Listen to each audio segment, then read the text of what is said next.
It's taken just 3 games and 2 days for us to see what we hadn't seen at the Men's T20 World Cup in over a decade. Namibia and Oman have played out the first super over in the Men's T20 World Cup since 2012, only the fourth tied game in the history of the competition, a proper thriller to kickstart things for Group B in Bridgetown, Barbados. We look back at that cracker on Maruti Suzuki Arena, presents ESPNcricinfo Timeout, where we've got the company of Niall O'Brien, who had the privilege of calling that thriller. Niall, that was quite something. I tell you what, it took a while for the game to get going. It was a bit slow for the first, 3.5, 4 hours. But after that, the back end of the innings with Namibia trying to crawl away over the line and then into the super over. It was a terrific atmosphere at the back end. It really was a pleasure to be there. I had a feeling before the game it might be one of those tense, nervy, two associate sides trying to get their campaign up and running. Cracking game of cricket. Namibia, you would say, just about the better side on the night. Yes, so many ebbs and flows. Who would have thought at the halfway stage when Namibia bowled Oman out for 109 that it will go down the wire the way it did?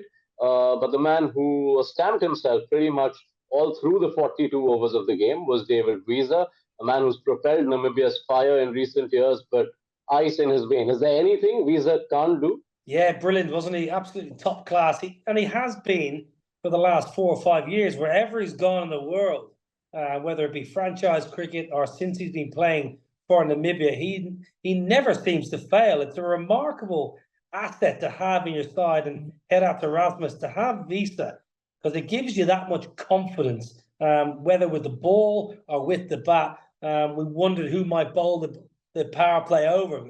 Trumpelmann had been so good. We all felt in the commentary box, surely you go back to Ruben Trumpelmann.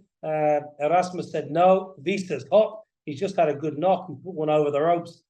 Get the job done. So, yeah, incredible cricketer, David Wiese. And he plays for Namibia with real pride and passion. So it's not as if he's playing for his second international side just to extend his career. He really does buy into what Pierre De Bruyne and head out to Rasmus, etc., want to do. So it's great to see. It's great to see David Wiese enjoying himself, and great to see Namibia once again on the world stage getting points on the board. Yeah, you saw Namibia, like you mentioned, take that call that, okay, Wiese is the one who's been hot. He's been in the middle. Let's not worry about him being overburdened. He will bowl the super over as well. Now flip the table, and you have to wonder if Oman will question as to their call about their super over bowler, because Mehran Khan, who had done such a phenomenal job in forcing the tie, was not given the super over. Instead, he went to Bilal Khan, and then that over goes for 21. Yeah, that was, you have to say that was the wrong call. And it's not hindsight, because we said it live on air. I was with Owen Morgan, I was with Alan Wilkins. We all thought you've got to give the super over to Mehran Khan. He bowled sensationally well. 3 for 7 off his 3 overs. Owen Morgan said it's spot on. That's why he's won a World Cup as a captain. Go to the guy that's hot. Mehran Khan was hot. Bilal Khan bowled nicely in the game. 3 for 7. Go again. Get the keeper up to the stumps. Keep the batters in the crease and hit that length, actually, that hard length on that surface.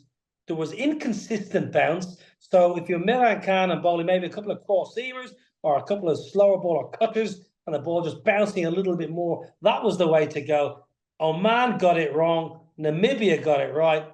2 points for the Eagles. The other bit that Oman will look back upon, Niall, is also just the amount of missed chances in the Namibian chase. There were 3 drop catches, 2 of Jan Freiling, and then you have to go back to that last ball as well. A run-out chance missed, and there would have been no super over, and it was Oman's game to win. Yeah, 3 catches dropped, as you rightly say. And actually, to be fair, 3 catches that should have been taken. At this level, the highest level at the Men's T20 World Cup, you got to take those catches. Technically, if you're looking at being hypercritical, the catches that were dropped, the techniques were not correct. Players weren't getting themselves in position. They weren't getting themselves set. And as you rightly mentioned, those costly mistakes were hurting Oman. Again, the keeper at the back end, Kushi fumbles one. You have a chance to recover. If you fumble it, he still had a chance to run out. The batter missed the stumps. It had everything. To be fair, that game, in a weird low scoring, difficult to score on surface. It had a bit of everything, and we love it. Yeah, I mean, we look out for the high scoring thrillers, but at times it is these battles of attrition which deliver these absolute thrillers. A quick word before we sign off on Ruben Trumpelmann. It feels like it happened long, long ago, the early part of the game, but he started the game with 2 wickets of the first 2 balls, finishes with the best figures for Namibia at the Men's T20 World Cup. That played its part as well. Yeah, he was sensational. I think, big, strong, fast bowler. He's got enough pace. He's not rapid. He's not a Mitchell Starc by any stretch of the imagination, but he's a big, big, strong man. And as a batter, you look at him running in, it would send a few shivers down your spine. He pitched the ball up those first 2 balls. Give it a chance to swing, enough pace. Obviously, nerves are there for the Oman batters, and Ruben Trumpelmann was all over. He was brilliant tonight, a little bit like he was in Abu Dhabi a couple of tournaments ago when he ripped a hole in Scotland's top order. He's an excellent bowler. He's had a good, last year he played well in Canada in a tournament. He was bowling well. His pace was there tonight. I think he's looking a bit fitter and stronger than I've seen him before. And if he can keep swinging that new ball, he's going to threaten a few more of the players in this tournament. Right. So this was the first game at Bridgetown, Barbados, which is the venue which will also host the final. Both these teams would have learned a lot, but just seeing the conditions and how it played out, it was so tough to score.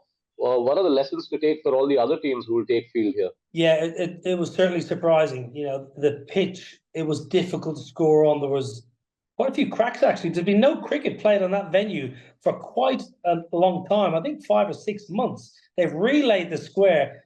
There was little or no grass on the surface. That was a little bit of a surprise. We thought there'd be a bit of grass on the surface, let the ball fly through.